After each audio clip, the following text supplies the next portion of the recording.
ಸನ್ಮಾನ್ಯ D A ಸರ್ವಣ್ಣವರ ಹುಟ್ಟುಹಬ್ಬ ನೆಪ ಮಾತ್ರ ಅಷ್ಟೇ. ಅವರು ಇಡೀ ಬೆಂಗಳೂರಲ್ಲಿ ನೂರಾರು ಜನಕ್ಕೆ ಅನ್ನದಾತರು. ಅವರ ಒಂದು ಸಾಯಿ ಗೋಲ್ಡ್ ಮಾಲೀಕರು ಅಂತಲೇ ಅವ್ರಿಗೆ ಹೆಸರು. ಅವರ ಆ ಒಂದು ಅದರಲ್ಲಿ ಸಾವಿರಾರು ಜನದ ಇವತ್ತು ಕುಟುಂಬ ಅವ್ರನ್ನ ನೆನೆಸ್ಕೊಳ್ಳೋವಂಥ ಕಾರ್ಯಕ್ರಮ ನಿರಂತರವಾಗಿ ಪ್ರತಿ ತಿಂಗಳು ನಡೀತಾ ಇದೆ. ಅಂಥ ಒಬ್ಬ ಸರಳ ಜೀವಿ, ಸ್ನೇಹಕ್ಕೆ ಒಂದು ವಿಶ್ವಾಸಕ್ಕೆ ಪೂರಕವಾಗಿದ್ದಂಥ ವ್ಯಕ್ತಿ, ಸಮಾಜಮುಖಿಯಾಗಿ ಕೆಲಸ ಮಾಡಿರ್ತಕ್ಕಂಥ ಈ ಸಾರಿ 2ನೇ ಬಾರಿ ವಿಧಾನ ಪರಿಷತ್ ಸದಸ್ಯರಾಗಿ, ವಿಧಾನ ಪರಿಷತ್ತಿನಲ್ಲಿ ಉಪನಾಯಕರಾಗಿ, ಆಮೇಲೆ ನಮ್ಮ ಕಮಿಟಿ ಸರ್ಕಾರದ ಚಾಟಿ ಬೀಸೋಕ್ಕೆ ಒಂದು ಕಮಿಟಿ ಅಧ್ಯಕ್ಷರೂ ಆಗಿ ಕೆಲಸ ಮಾಡ್ತಾಯಿರ್ತಕ್ಕಂಥ ನಮ್ಮ ಸರ್ವಣ್ಣವರು ನಮ್ಮ ಬನಶಂಕರಿಯ ನಿವಾಸಿ. ಅದರಲ್ಲೂ JDSನ ಒಬ್ಬ ಬೆಂಗಳೂರಿನ ಪ್ರಭಾವಿ ನಾಯಕರು. ಆ ಒಂದು ಎಲ್ಲ ಲಕ್ಷಣಗಳು ಅವರಲ್ಲಿದೆ.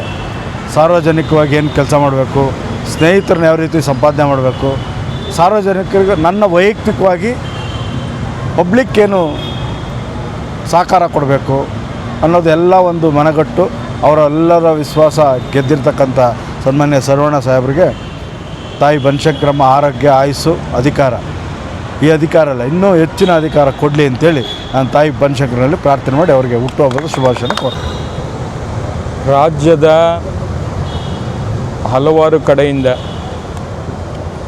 ನನ್ನ ಅಭಿಮಾನಿಗಳು ಮತ್ತು ನಮ್ಮ ಪಕ್ಷದ ಹಲವಾರು ಮುಖಂಡರುಗಳು, ಕಾರ್ಯಕರ್ತರು ಮತ್ತು ಇವತ್ತಿನ ಸರ್ಕಾರದ ಮಂತ್ರಿಗಳು ಮತ್ತು ಸಭಾಪತಿಗಳು ಮತ್ತು ಮಠಾಧೀಶ್ವರರು ಮತ್ತು ಭಾಳ ಜನ ಭಾಳ ಪ್ರೀತಿಯಿಂದ, ಅಭಿಮಾನದಿಂದ ನಮಗೆ ದೂರವಾಣಿ ಕರೆಯನ್ನು ಮಾಡಿ ಅವರ ಒಂದು ಶುಭಾಶಯನ್ನು ಕೋರೋದಷ್ಟೇ ಅಲ್ಲ, ಸಂದೇಶವನ್ನು ಕೂಡ ಟ್ವೀಟ್ ಮಾಡೋದಾಗಲಿ ಮತ್ತು ಮೆಸೇಜ್ ಮಾಡೋದಾಗಲಿ ಮಾಡಿ ಅವರ ಒಂದು ಅಭಿಮಾನವನ್ನು ತಿಳಿಸಿದ್ದಾರೆ.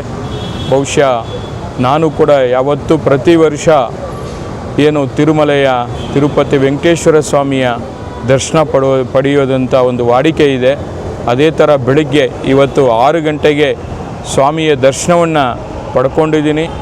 ನನಗೆ ಎಲ್ಲ ರೀತಿಯಲ್ಲಿ ಇವತ್ತು ನಮ್ಮ ರಾಜ್ಯದಲ್ಲಿರತಕ್ಕಂಥ ರೈತರು ಏನು ಸಂಕಷ್ಟದಲ್ಲಿದ್ದಾರೆ, ಬರ ಏನು ತಾಂಡವಾಡ್ತಾ ಇದೆ, ಮಳೆ ಬೆಳೆ ಏನೂ ಆಗಲಿಲ್ಲ, ಆ ವಿಚಾರದಲ್ಲಿ ಎಲ್ಲ ರೀತಿಯಲ್ಲಿ ಯಶಸ್ಸು ಸಿಗಲಿ ಅಂತೇಳಿ, ಸುಭಿಕ್ಷವಾಗಲಿ ಅಂತೇಳಿ, ಎಲ್ಲರೂ ನೆಮ್ಮದಿ ಜೀವನ ನಡೆಸುವಂಥ ಒಂದು ಆಶೀರ್ವಾದ ಮಾಡಲಿ ಅಂತೇಳಿ ವೆಂಕಟೇಶ್ವರ ಸ್ವಾಮಿಯಲ್ಲಿ ಪ್ರಾರ್ಥನೆ ಮಾಡಿ ಇವತ್ತು ಮತ್ತೊಮ್ಮೆ ಅಲ್ಲಿಂದ ನೇರವಾಗಿ ಇಲ್ಲಿ ಬನಶಂಕರಿ ತಾಯಿಯ ಒಂದು ದರ್ಶನವನ್ನು ಪಡೀಲೇಬೇಕು, ಇವತ್ತು ಬರಲೇಬೇಕು ಅಂತೇಳಿ ನಮ್ಮ ಬಸವರಾಜಣ್ಣ ಅವರು ಮತ್ತು ದಾಮೋದರ್ ನಾಯ್ಡ್ರವರು, ನಮ್ಮ ನಟರಾಜ್ ಅವರು ಮತ್ತು ಚಂದ್ರಶೇಖರ್ ಅವರು, ಈ ಥರ ಒಂದು ಗೆಳೆಯರ ಬಳಗ ಇಲ್ಲಿ ಎಷ್ಟು ಅದ್ಭುತವಾದಂಥ ಒಂದು ತಾಯಿಯ ಒಂದು ಪೂಜೆಯನ್ನು ನನಗೆ ಮಾಡಿಸಿದ್ದಾರೆ. ಇವತ್ತು ನನಗೆ ನಿಜವಾಗಲೂ ಖುಷಿ ಕೊಡ್ತಾ ಇದೆ.